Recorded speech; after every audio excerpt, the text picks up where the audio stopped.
Tinanggihan ni Ricky Davao ang ibang proyekto dahil sa musical play na Silver Lining.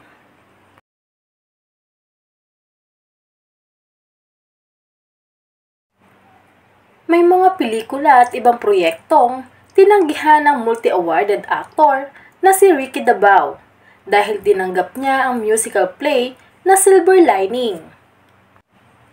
Sinabi ni Ricky sa Cabinet Files na parang kumuha siya ng bato na ipupukpok sa kanyang ulo nang tanggapin niya ang alok ng bida sa Silver Lining.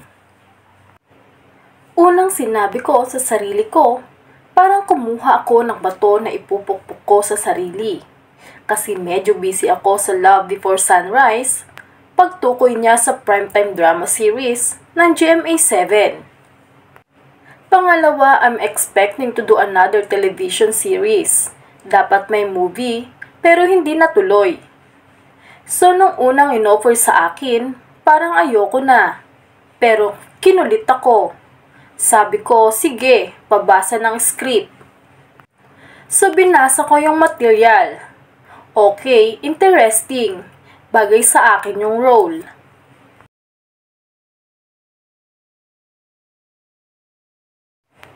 Ayon kay Ricky, kinakabahan siya sa nalalapit na pagtatanghal ng Silver Lining. Pero malaking-malaki na ang kanyang ipinagbago mula nang magbida siya sa mga stage play ng kabataan niya. Yes, definitely may kaba. Kasi ang paniwala ko, kapag wala yung kaba, may problema.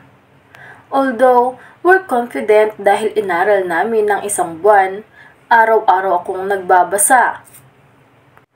Ngayon, may maturity na ako. More understanding. Mas malaki na ang contribution ko as an actor. Unlike noong nag-umpisa ako, very dependent ako sa mga ituturo ng direktor. Ang feeling ko mas confident ako ngayon.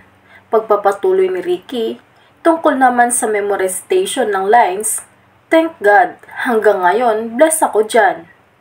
Nakaka-memorize pa ako, although sometimes, meron nang nakakalimutan.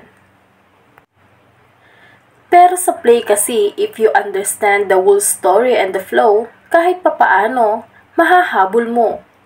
Sabi nga, pagbukas ng kurtina, point of no return.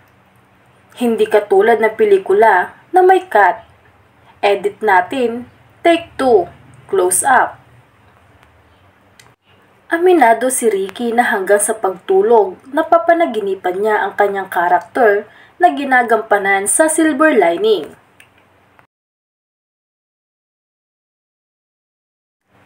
Nag-umpisa ang entertainment career ni Ricky bilang dancer at miyembro ng Vicor Crowd Dance Group.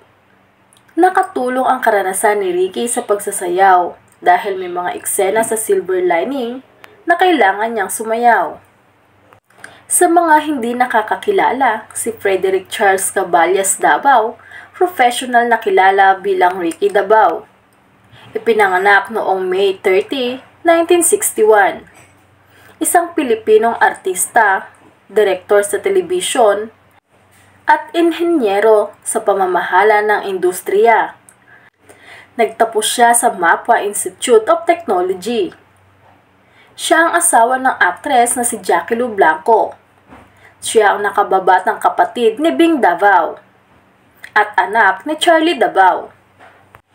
Nagsimula siya sa show business bilang dancer bago pa man siya magsimulang umarte. Itinuring niya ang pagsasayaw bilang kanyang unang pag-ibig.